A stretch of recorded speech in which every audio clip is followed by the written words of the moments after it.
हम ये नहीं कह रहे कि तुम तीर्थ स्थान मत जाओ, तुम कोई कार्य मत करो। तीर्थ का तीर्थत्व भगवत प्रभाव से है, और भगवत प्रभाव अंश मात्र से तीर्थों में विराजमान है, लेकिन नाम में संपूर्ण भगवत सामर्थ्य विराजमान है। बस समझ जाओ। अगर तुम्हारी जिह्वा पे राधा राधा राधा कृष्ण कृष्ण कृष्ण चल रहा है, तो आप तीर्थों को भी पावन करने की सामर्थ्य वाले नाम का उच्चारण कर रहे हैं। आपके चरण जहां पड़ेंगे वही तीर्थ हो जाएगा। तीर्थी कुर्वन्ति तीर्थानि। हमें विश्वास नहीं होता, इसीलिए हमारी प्रार्थना मान लीजिए, नाम से बढ़कर कोई पुण्य नहीं है। जैसे आप पुण्य करने के बड़े लालायित हैं। देखो, अपने यहां जो भगवत प्राप्ति का पुण्य का भाव है, उसका यह है कि भगवान ने हमें 10 रोटी दी है, हमारा काम 5 रोटी से चल जाएगा, तो हम 5 रोटी दूसरों की सेवा में लगा देते हैं। ये भाव है। दान पुण्य वो एक अलग चीज है। भगवत प्राप्ति के मार्ग वाले उपासक को ये भाव रखना है, प्रभु ने मुझे इतना दिया है, मेरा काम इतने से चल जाता है, तो और जो भगवत स्वरूप है, गौ सेवा, पंछियों की सेवा, अन्य जीव, बीमार कोई है उसको, साधु महात्मा, धामवासी, विरक्त जन, उससे क्या होगा? वो तुम्हारा पुण्य कर्म नहीं बना, वो सेवा बन गई। और सेवा सीधे भगवान से, बीच में किसी का मिलना जुलना नहीं, सीधे भगवान। सेवा का फल भगवान की प्रसन्नता, और जिसके ऊपर भगवान प्रसन्न हो गए, अब क्या बकाया रह गया? जिनके प्रसन्न होने पर फिर और किसी को राजी करने की जरूरत नहीं पड़ती। जा पर कृपा राम की होई, ता पर कृपा करे। और जिसके ऊपर प्रभु की प्रसन्नता और कृपा है, तो जामवंत कहा सुनु रघुराया, जा पर नाथ करो तुम दाया, ताहि सदा शुभ कुशल निरंतर, सुर नर मुनि प्रसन्नता ऊपर, सोई विजयी विनयी गुण सागर, तासु सुजस त्रैलोक उजागर। भगवान प्रसन्न हो गए तो जितने ऋषि मुनि महात्मा, सबका आशीर्वाद आपके ऊपर हो, कौन परास्त कर सकता है? तो हमारी बात को ध्यान से सुनो। तुम जिस परिस्थिति में हो, भगवान ने तुम्हें जहां रखा है, जैसी परिस्थिति में रखा है, तुम्हें निराश हताश होने की जरूरत नहीं है। वहीं तुमको सब फल मिल जाएगा। बस तुम ठीक से नाम जप करना शुरू कर दो। नाम जप अर्थात निरंतर भगवत संयोग, निरंतर भगवत। जेहि नाम तेहि कृष्ण। कृष्ण नाम और कृष्ण स्वरूप अभेद है। जेहि नाम, अगर हम बोल रहे राधा राधा, तो मेरी लाडली जो राधा नाम रूप से मेरी जिह्वा में विराजमान है, अपार कृपा कर रहे हैं। ये राधा नाम ऐसे सुनने को नहीं मिलता, ना जिह्वा में आता है। जब महारानी जी के रजोपसेवी रसिक जनों की कृपा, धाम की कृपा, तब जाके राधा नाम। ये तो राधा नाम वेद पुराणों से भी अलक्ष्य है। ये अन्यत्र आपको कहीं नहीं सुनने को मिले। यहीं से बाहर हटिए, मथुरा जाइए तो जय श्री कृष्ण मिलेगा, जय श्री कृष्ण।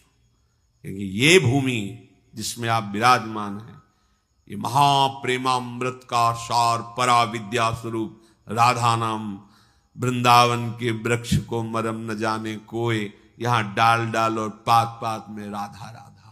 यहां तो वायु भी राधा राधा बोलती है, यहां के पशु पक्षी राधा यशो मुखर मत, एक एक पक्षी राधा राधा बोलता है। हमारी श्रवण इंद्रिय में दम नहीं, इसलिए हम समझ नहीं पा रहे। महाप्रेम समुद्र है श्री धाम वृंदावन। मन नहीं लगता, कोई बात नहीं। भाव नहीं बनता, कोई बात नहीं।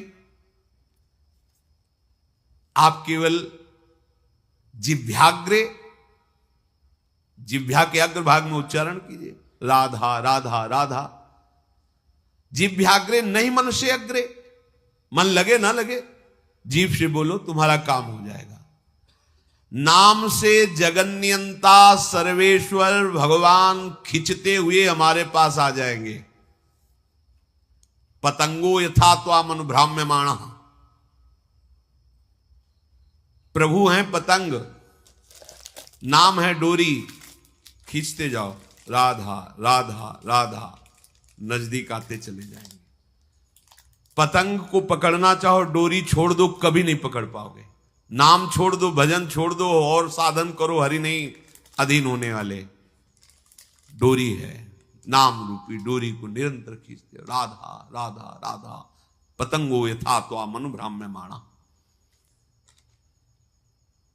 मृत्यु का भय तुम्हें इसीलिए सताता है कि तुमने मृत्यु की तैयारी नहीं की।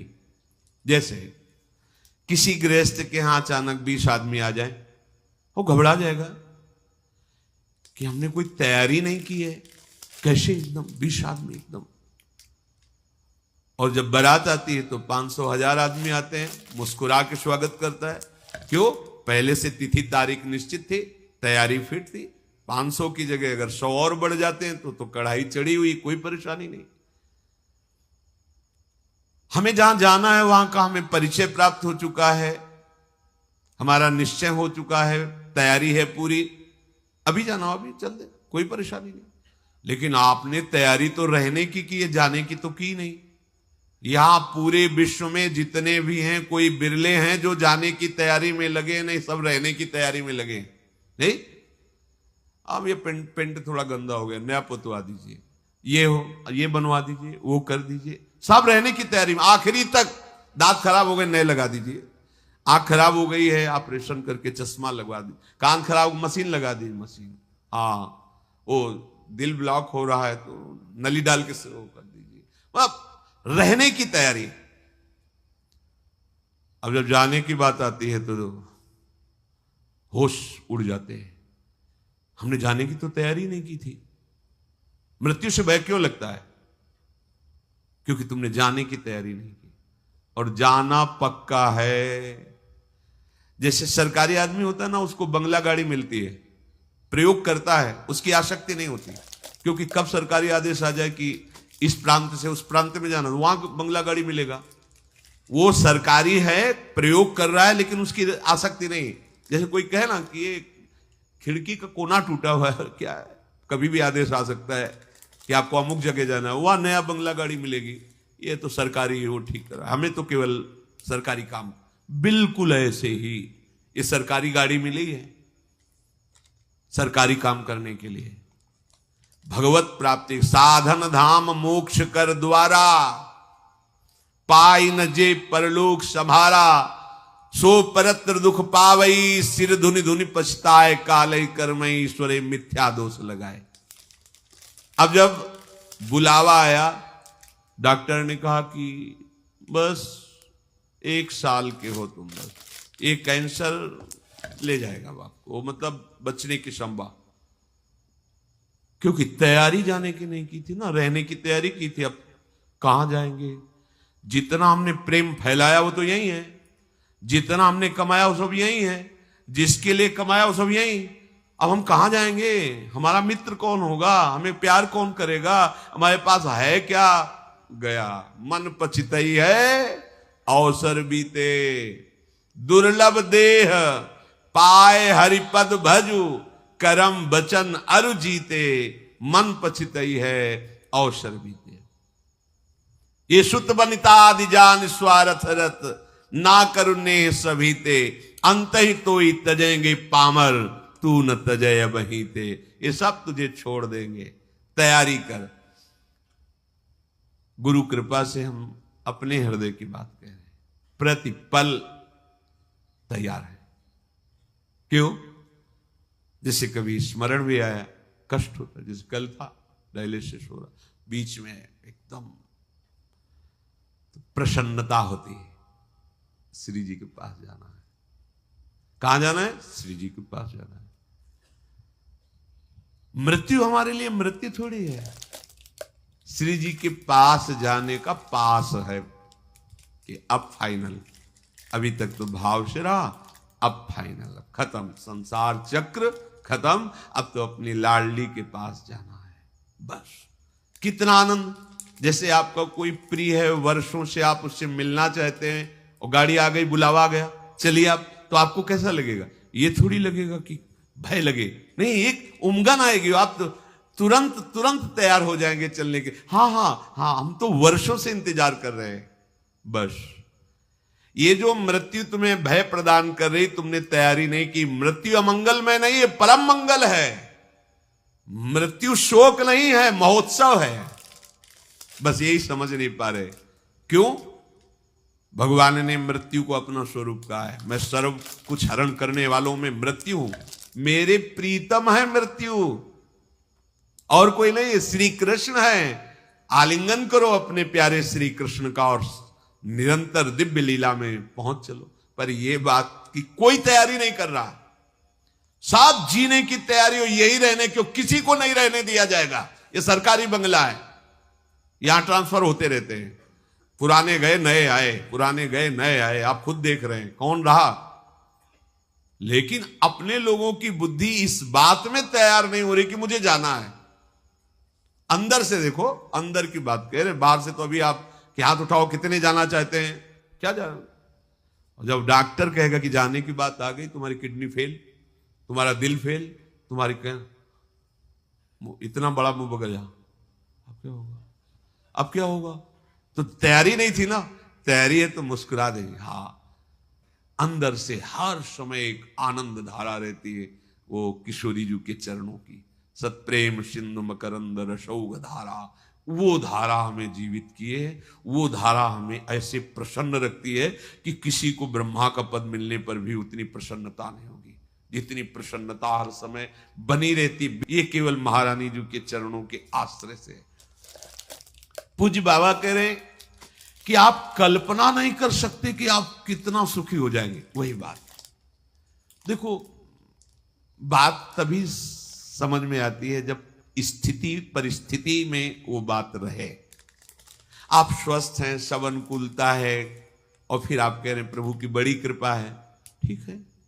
लेकिन जब आप प्रतिकूल परिस्थिति में अनुभव करें, वाणी से नहीं, एक होता है देखो कि अब भाई भगवान है, वो जो करेंगे तो सहना ही पड़ेगा, हाँ कृपा ही है, फिर मतलब एक सहना, और एक होता नहीं कृपा है, मैं अनुभव कर रहा हूं इसमें कृपा है, वो बात। अब सहना ही पड़ेगा, और एक है कृपा। ये कृपा है जो अनुभव होता है, ये मृत्यु को भी भयभीत कर देगी। आप देखो, कुछ नहीं, कुछ नहीं, ऐसा परमानंद प्रकट होता है केवल लाडली जी के आश्रय से।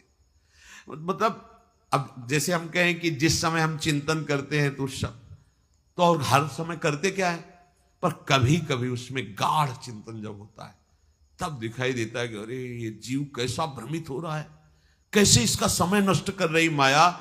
जिस समय में ये परम पद प्राप्त कर सकता है उसको कैसे नष्ट कर रहा है। बड़ी भूल हो रही, बड़ी भूल हो रही। तो तभी जब वो अंदर से कि आप क्या इतने घंटे सो रहे हैं, बर्बाद क्यों कर रहे हो। अरे एक वो नींद आने वाली है जिसमें सदा सदा के लिए तुम सो जाओगे, होश में हो, मृत्यु आने वाली है।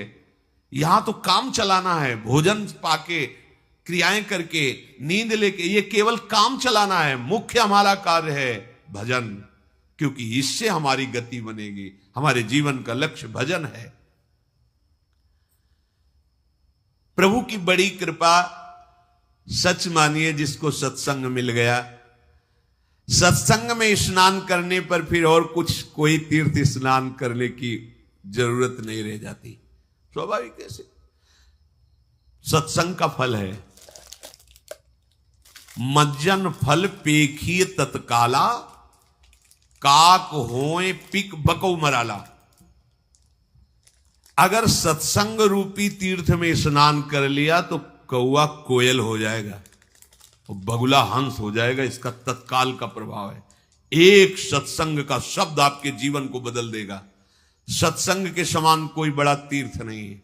अगर इसमें जो रोज अवगाहन करते हैं पर आचरण में उतार ले, कुसंग ना होने पावे, तो सत्संग तुम्हें महात्मा बना देगा। पैंट शर्ट में तुम महात्मा होगे, गृहस्थी में रहते हुए तुम महात्मा होगे। महात्मा कोई बाहरी वेश ही नहीं है, महात्मा एक स्थिति है, महात्मा की एक स्थिति होती है। ये बात बिल्कुल याद रखना, कभी निराश मत होना। तुम्हें कभी ये सोचना नहीं पड़ेगा कि मेरा क्या होगा।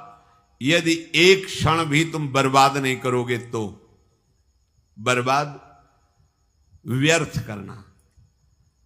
तो यहां अगर भगवत भजन नहीं हो रहा तो सब व्यर्थ जा रहा है। आप देखो यहां सत्य कुछ नहीं, मान लीजिए कुछ सत्य नहीं, दिखाई सब कुछ दे रहा है, कुछ नहीं। ये जादू है, माया का जादू। वो अभी नेत्र सही नहीं, इसलिए आपको ये बात मजाक सी लगेगी। यहां दिखाई सब कुछ दे रहा है, लेकिन जो है वो नहीं दिखाई दे रहा, जो नहीं है वो दिखाई दे रहा है। इसी का नाम माया है। देखो कहां गए अम्मा, कहां गए बप्पा, कहां गए परिवार, खोजो तो नहीं मिलेगा। जो कल विषय था वो कहां गया, जो कल दृश्य था वो कहां गया। वो सब एक स्मृति के गर्त में जमा होता चला जा रहा है। और जब हम सत्य स्मृति करना चाहते हैं तो वही सब हमारे सामने फैल रहा है, वही हमारे सामने सब चला रहा है। असत्य की इतनी जोर की सत्ता की स्मृति बैठ गई कि कुछ नहीं, आंख मूंदो तो पुरानी सब स्मृतियों का रजिस्टर भरा है। इन्हीं को डिलीट करना भगवत प्राप्ति कहते हैं। पूरा स्मरण संसार का खत्म, भगवत स्मरण से भर गया हृदय, उसी को कहते हैं जीवन मुक्त महापुरुष। तो मेरी बात मान लो, एक क्षण भी भजन से बिलग न जाने पावे।